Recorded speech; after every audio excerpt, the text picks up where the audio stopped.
We're going to go straight to our perspective guest now, and I'm joined from Ramallah by Sari Bashi. She's Human Rights Director at Human Rights Watch. She leads teams in 50 countries working on human rights. Before joining Human Rights Watch, she also co-founded Gisha, which is the leading Israeli human rights group, promoting the right to freedom of movement for Palestinians in Gaza. Thanks very much for joining us on the programme. We saw in that report, we saw in the top of the news bulletin, a real escalation, really, over the last 24 hours of Israeli attacks, and that reported large number of Palestinians, inevitably, I suppose, killed as a result of that.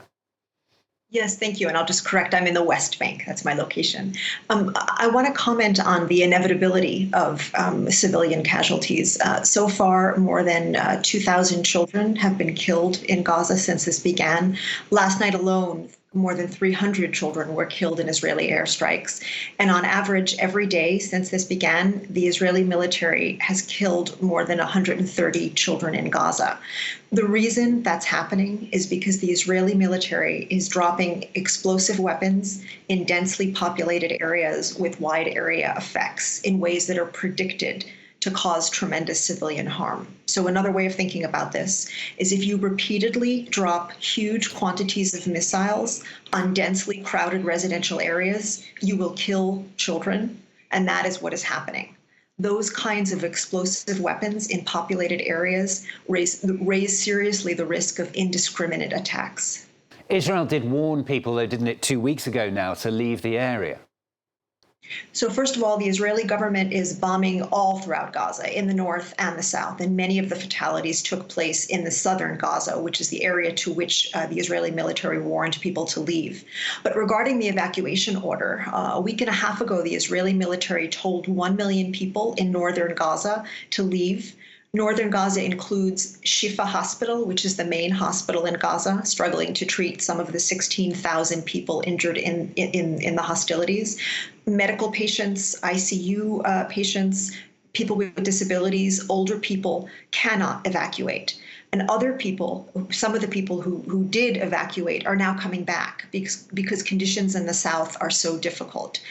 While it's true that under international law, warring parties are encouraged to warn civilians to leave areas if doing so helps keep them safe, when you warn 1 million people to leave, but there's no safe place to go and no safe way to get there, that is not an effective warning. It risks being forcible displacement. And I am very worried about the tens or hundreds of thousands of civilians who have remained behind in Gaza, in northern Gaza, either because they cannot or will not leave.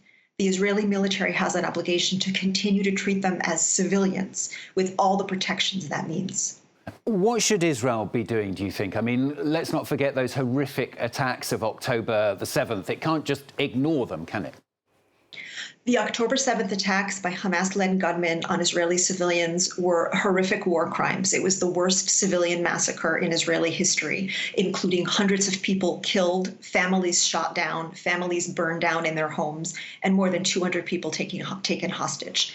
Those acts were such unspeakable war crimes because they targeted civilians. The response cannot be to then target civilians in Gaza. The Israeli government has to immediately do two things to protect civilians in Gaza. It has to stop the collective punishment of civilians by restoring the flow of electricity and water that it stopped on October 7th and allowing fuel to enter via Rafah crossing, but also via its own crossings with Gaza. And it needs to rein in the use of explosive weapons in densely populated areas that is having such a devastating effect on civilians. One war crime against Israeli civilians does not justify another war crime against Palestinian civilians. It's very basic. I want to pick you up on one thing you said there, because you did say the Israeli military is targeting civilians. Do you really believe that? You think the Israeli military is actually targeting civilians? It's not targeting Hamas, but it's just generally targeting anyone? I did not say they are targeting civilians. I said they are targeting civilians by cutting off the aid, which is collective punishment. So by deliberately turning off the flow of water to people in Gaza, by not letting in fuel, which is desperately needed for the hospitals, that is collective punishment against civilians because it punishes civilians for the acts of militants. My primary concern about the way the hostilities are being conducted is the extensive use of missiles in densely populated areas in ways that significantly risks indiscriminate attacks. If you bomb a very crowded civilian area, whether or not you intend to kill civilians, it is predictable that you will, and that is what is happening. Let's go back to that fuel issue that you were talking about. How much of a problem is that? Because obviously there is no real electricity anymore supply within Gaza. So the only way people can get electricity is by using generator, which requires that fuel, isn't it? Yes. UNRWA, the main aid agency in Gaza, says that it will stop operations tonight if it doesn't get more shipments of fuel. The hospitals have already reduced many of the services they're providing because they don't have the fuel to power the generators. Fuel is oxygen in a ventilator. Fuel is heat for a child in a neonatal intensive care unit. Fuel is humanitarian. I heard the quote from President Biden saying the aid is not coming in quickly enough. It's not coming in quickly enough because the U.S. has not told the Israeli government to turn back on the electricity flow that they shut off, to turn back on the drinking water flow that they shut off, and to stop blocking fuel from coming in via Rafah. Beyond that, in previous hostilities, as terrible as they were, the Israeli government found ways to open its own crossings with Gaza to allow more humanitarian aid in, and that's what needs to happen now as well. Israel says there is fuel in Gaza, but the trouble is it's Hamas that controls it.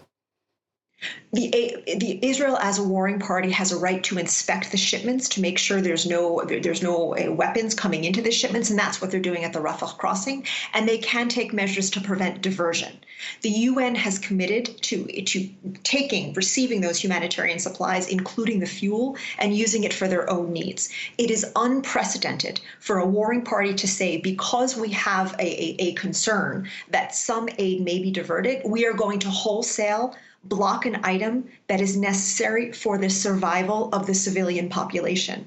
People in Gaza need fuel to live because the fuel is the water, the fuel is the hospital equipment, and the fuel is the sewage pumping out of the streets so that the signs we've seen of waterborne diseases do not get worse.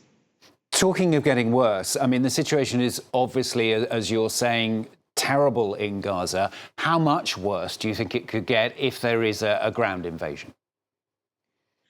Look, my concern about the ground invasion is, at this point, the treatment of civilians in northern Gaza. The Israeli government, under the laws of war, has an obligation to take measures to protect civilians, whether or not they follow a warning to leave.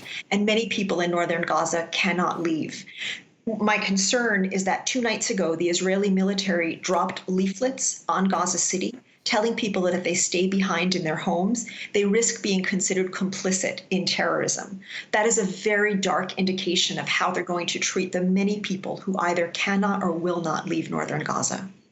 Sari Bashi, thanks very much for being with us on the programme. Sari Bashi joining us there. She's Programme Director at Human Rights Watch. Thanks very much. Thank you.